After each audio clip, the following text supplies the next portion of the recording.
Hello, ഇന്ന് devils കേവിൽ പോകാമെന്ന് വിചാരിച്ചു. ഞാൻ ജർമ്മനി വന്ന സമയത്ത് ഇവിടെ ഡെവിൾസ് ബ്രിഡ്ജിൽ പോയിട്ടുണ്ട്. അത് ജർമ്മനിയുടെയും പോളണ്ടിൻ്റെയൊക്കെ ഒരു ബോർഡറായിട്ട് വരും. സോ ഇന്നിപ്പോഴാണ് ഡെവിൾസ് കേവിനെ കുറിച്ച് ഞാൻ കേൾക്കുന്നത്. ഡെവിൾസ് കേവ് എന്ന് പറയുന്നത് പൊട്ടൻസ്റ്റൈൻ എന്ന് പറഞ്ഞ സ്ഥലത്താണ്. അതെന്ന് പറഞ്ഞാൽ ഞാൻ താമസിക്കുന്ന സ്ഥലത്തു നിന്ന് ഒരു 1 hour ദൂരമേ ഉള്ളൂ. ഞങ്ങൾ ന്യൂറംബർഗിൽ നിന്ന് പെക്നിസിലോട്ട് ട്രെയിനിൽ പോയി. പെക്നിസിൽ നിന്ന് പിന്നെ ബസ്സിലാണ് പോയത്. നല്ല സ്ഥലം എന്ന് പറഞ്ഞാൽ പോകുന്ന വഴിയെല്ലാം കാണാനൊക്കെ നല്ല രസമാണ്. ഒരുപാട് സ്റ്റോൺസും കാര്യങ്ങളൊക്കെ ഉണ്ട്. അതുപോലെ തന്നെ കാണാൻ പോയ സാധനം അടിപൊളിയാണ്. അവിടെ എന്ന് പറയുന്നത് ഇഷ്ടംപോലെ ലൈം സ്റ്റോൺസ് ഉണ്ട്. ഈ ലൈം സ്റ്റോൺസ് എന്ന് പറയുന്നത് ഒരു 1 millimeter വളരണമെന്നുണ്ടെങ്കിൽ ഉണ്ടാവണമെന്നുണ്ടെങ്കിൽ 13 വർഷം എടുക്കുമെന്നാണ് പറഞ്ഞത്. സോ ഈ സ്ഥലത്താണ് നമ്മൾ ഈ ചെല്ലുന്ന സ്ഥലത്താണ് ഈ ലൈം സ്റ്റോൺ കാണാൻ ചെന്നത്. സോ അവിടെ ചെന്നപ്പോൾ ചെറിയൊരു പുഴയും അങ്ങനെയുള്ള കുറച്ച് പരിപാടികളൊക്കെ ഉണ്ടായിരുന്നു. നമ്മൾ അവിടെ അങ്ങോട്ട് നടന്നേറി. അങ്ങോട്ട് പോകുമ്പോൾ അവിടെ തന്നെ ഈ മുകളിൽ കാണുന്ന അതാണ് റെസ്റ്റോറൻറ്റ്. അത് സോ നമ്മൾ മേളിൽ കയറി നമ്മൾ ടിക്കറ്റ് എടുക്കണം. ഇവിടുത്തെ ഏറ്റവും വലിയൊരു പ്രത്യേകത എന്ന് വെച്ചാൽ നമുക്ക് ഒറ്റയ്ക്ക് ഈ ഒരു കേവ് കണ്ടു തീർക്കാനോ കാണാനോ അവർ അലോ ചെയ്യത്തില്ല. ഒരു ഗൈഡഡ് ടൂർ മാത്രമേ ഉള്ളൂ. സോ നമ്മളിത് 8ാമത്തെ ഗ്രൂപ്പിൻ്റെ കൂടെ ആയിരുന്നു. നമ്മളൊരു 10 മണിയായപ്പോഴാണ് ചെന്നത്. സോ അത്രയും ഗ്രൂപ്പ് ഓൾറെഡി കഴിഞ്ഞിട്ടുണ്ടായിരുന്നു.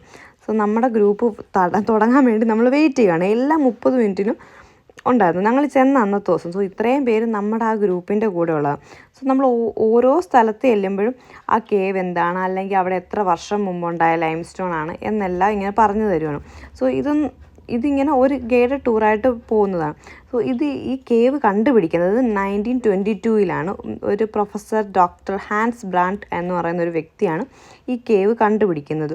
ഈ കേവ് കണ്ടുപിടിച്ചിട്ട് പുള്ളിക്കാരൻ പറയും ഒരു വഴിയുണ്ട്, എന്നാൽ വഴി ഇങ്ങനെ ബ്രേക്ക് ചെയ്യാൻ പറഞ്ഞു കഴിയുമ്പോഴാണ് ഈ കേവിലെ ഏറ്റവും ഡീപ്പസ്റ്റ് ആയിട്ടുള്ള പോർഷൻ ഫൈൻഡ് ഔട്ട് ചെയ്യുന്നത്. അതുപോലെ തന്നെ ഒരു 10 വർഷം ഇതിൻ്റെ പണി നടക്കുമായിരുന്നു. ഇതിനു വേണ്ടി നമുക്ക് ടൂറിസ്റ്റുകൾക്ക്, പുറത്തുനിന്ന് വരുന്ന ടൂറിസ്റ്റിന് ഇത് കാണാൻ വേണ്ടി. ഇവരിതെല്ലാം മെയിൻറ്റെയിൻ ചെയ്തേക്കുന്ന ഭയങ്കര ബ്യൂട്ടിഫുൾ ആയിട്ടാണ്. ഈ ഓരോ കാണുന്ന ഈ മറ്റേ നമ്മുടെ നാട്ടിലെ പുറ്റെന്ന് പറയത്തില്ല, അതുപോലത്തെ ഒരു സാധനമാണ്. ഇതിനിവിടെ ഓരോന്നിനും ഓരോ പേരുകളുണ്ട്. Pope crown, the organ, the curtain, അങ്ങനെ ഓരോ പേരിട്ടുണ്ട്. ഇതെന്ന് പറയുന്നത് ഈ കേവിൽ ജീവിച്ചിരുന്ന ഒരു ബെയറാണ്. അതെന്ന് പറയുന്നത് ബിയർ ഒരു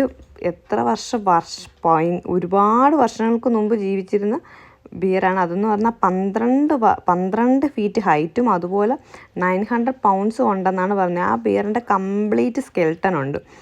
സോ നമ്മളിങ്ങനെ ഓരോ സ്ഥലവും നമ്മളിങ്ങനെ കണ്ടുകൊണ്ടുണ്ട്. ഇതൊക്കെ ഭയങ്കര ഡീപ്പസ്റ്റ് ആയിട്ടുള്ള പോർഷൻസാണ്. ഇതിൻ്റെ ഏറ്റവും വലിയ പ്രത്യേകത നമ്മുടെ ആ സർഫസിൽ നിന്ന് താഴോട്ട് 30 മീറ്റർ ഹൈറ്റും അതുപോലെ 50 ഫീറ്റ് സ്റ്റോൺ മുകളിലോട്ടും ഉണ്ട്. അതാണ് ഏറ്റവും അടിപൊളിയായിട്ടുള്ളൊരു രസം.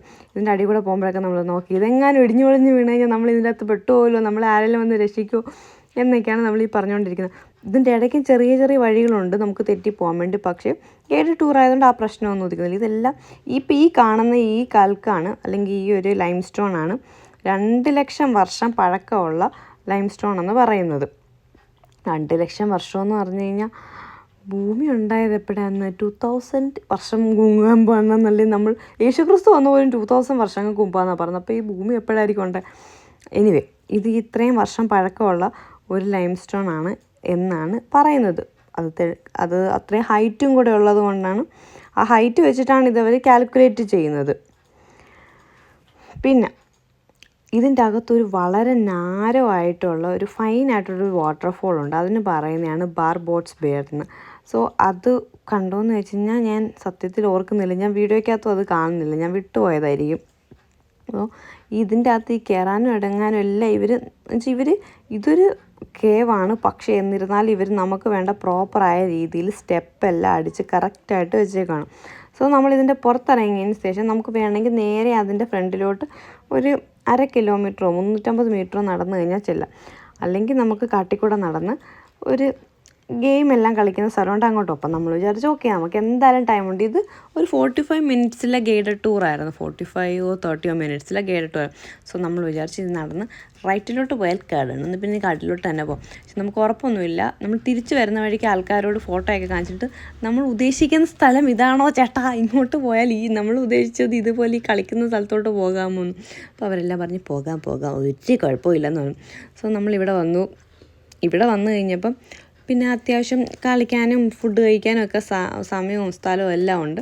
അപ്പം നമ്മൾ കുറച്ച് നേരം അവിടെ ഇരുന്ന് ഫുഡൊക്കെ കഴിച്ചു. അങ്ങനെ വിചാരിച്ചു ഓക്കെ ഇനി അടുത്ത ബസ് മിസ് ചെയ്യണ്ട.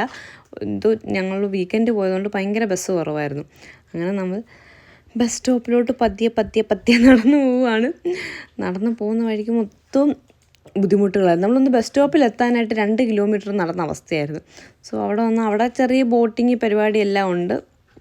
അതൊക്കെ ചെയ്യാനാണെങ്കിൽ ഇപ്പോൾ ഒരു ക്യാമ്പിങ്ങിനായിട്ട് പോകുന്നവർക്കൊക്കെ കുറച്ച് എൻ്റർടൈൻ കൂടുതലായിരിക്കും. അല്ല നമ്മൾ ഇതിന് മാത്രം പോകുന്നവരാണെങ്കിൽ നമുക്കൊരു 3 മണിക്കൂറിൻ്റെ ആവശ്യമേ ടോട്ടലി ഉള്ളതായിട്ട് എനിക്ക് ഫീൽ ചെയ്തുള്ളൂ.